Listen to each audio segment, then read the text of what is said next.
Hello everyone, welcome back again to Crystal Rose Realm. I'm Crystal, and today I'm going to be talking to you about movies that remind me of summertime when I was younger.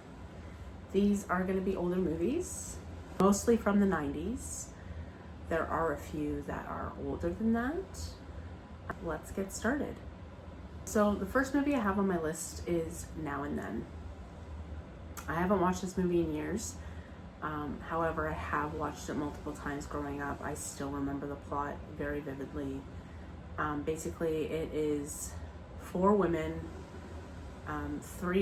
They're all friends. One of them is expecting a child, and so the other three come to visit because she's expecting her baby any minute. So they want to be there for the birth of the baby. And they basically have a flashback of what their life was like being friends at the age of 12. It covers, transitioning from that childhood type of mindset, and now they're transforming into young women, like teenagers. So it's that awkward stage where they're 12. You're not really a kid, but you're not really technically a teen yet. You're kind of still figuring it out, and it's transitioning. So it talks on the topic of that. One of them is very tomboy-ish, and she is not looking forward to becoming a woman. So there's one of those. One is very into her femininity, and she wants to be an actress when she gets older. One is just very realism of life. She's a realist. And her home life is not the greatest. So, and then the other one is very naive, because her mom has kind of sheltered her her whole life. So, and now she's becoming to that age where she's learning about, the birds and the bees, so to say, and whatnot. So that one I thoroughly enjoy. I think to show your daughters that movie would be good. I can't remember the rating of it. I want to say PG. It might even be PG-13 though. However, I would say to watch it with your kids if they are younger than the age of 16. So yeah, there's that one. That was released in 1995. This is an older movie. Boyhood and the relationship between boys and each other. It's called Stand By Me. It was released in 1986. It has a lot of actors that you know today, but they were kids. So it's when I want to say these kids are probably around the age of 12 as well, maybe a little older. It's four boys. They all hung out with each other. They're best friends. They have a clubhouse and all of that. There's a rumor that a young boy has been oofed, and they come to understand that they could potentially find the body. So they go on this little adventure on their bikes and to go and try and look for this. I just like this movie because it just shows the relationship between friends and the different personalities of each boy as well, because they're all not the same. There's one how their friend dynamic works, and just the curiosity of young children. The next movie is It Takes Two. This one was released in 1995 also. Sorry, I have a sheet to reference just because I can't remember sometimes. But this has Mary-Kate and Ashley Olsen in it. I grew up watching their little videos, them seeing grandma during Christmas, and they had a detective movie as well.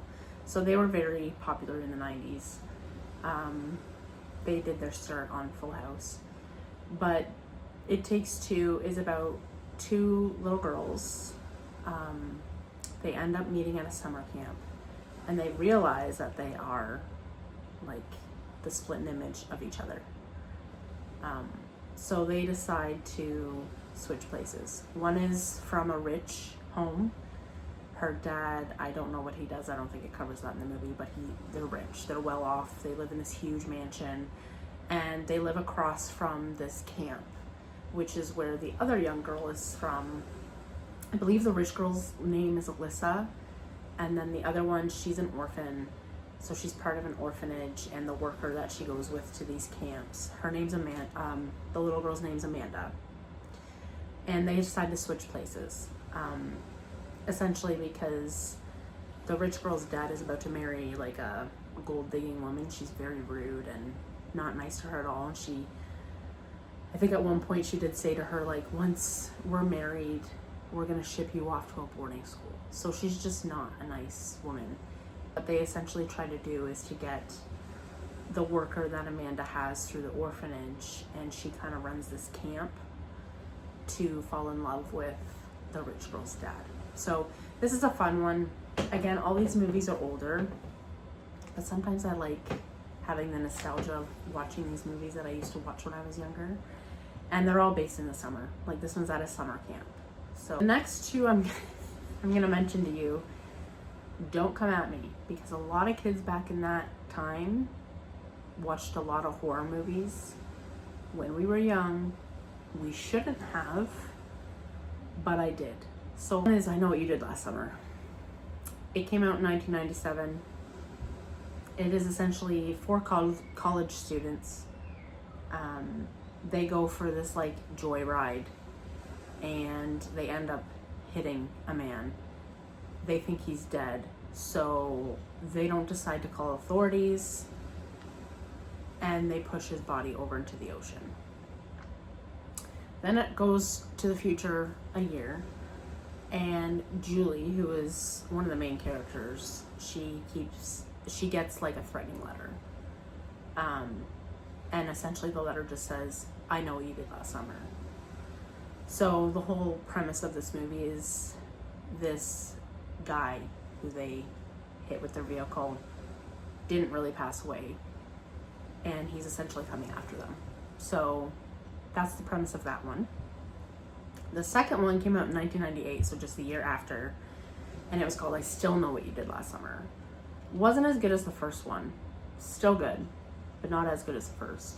And essentially this premise is Julie is now in college, and her roommate ends up winning a trip to the Bahamas for 4. So Julie, her roommate, and 2 guys, I believe they're dating, they end up going on this trip. And while on this trip, Julie gets some messages, and that's when she realizes that they didn't get rid of the guy in the first one, and he's coming after them, and they're now on this secluded island.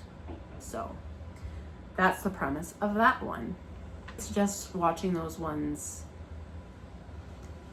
as a like later teen adult. So the next one is The Parent Trap. There is an older version from the 70s, I believe. This one is the 1998 one with Lindsay Lohan. This is the one I grew up with. I have seen the older version one, and that is also great. I might even say it's better. I just figured I'd put this one on the list because it's from the generations that I grew up in. So essentially, if you haven't seen The Parent Trap, it is these twins. The premise is, I believe their parents split up when they were younger. For this one anyways, one of them ends up living with their mom in England, and the other one ends up living with their dad in, I believe it's New York. And essentially, they find out about each other because I don't even think they really know each other. Again, I haven't seen it in a long time, so my mind might be like, it might be fuzzy on the details. But they end up switching. Yeah, so it's kind of like the It Takes Two premise, but different reason why they switch. Again, I don't remember the reasoning for it, but they do end up switching, which is very interesting because one has a British accent and one doesn't. So it's like the other one has to practice a British accent and the other one has to practice to not have one. And the dad, he, I believe, is engaged to a woman. That is a nostalgic one for me to watch just because it was, gosh, I would have been like 10 when this movie came out. So it's just one of those movies that I watched when I was younger. So again, brings the nostalgia around. And it's set in the summer because at one point they are camping. This next one is My Girl. I would say this is a classic. I believe a lot of people from the 90s who grew up in the, I'd say if you grew up in the 80s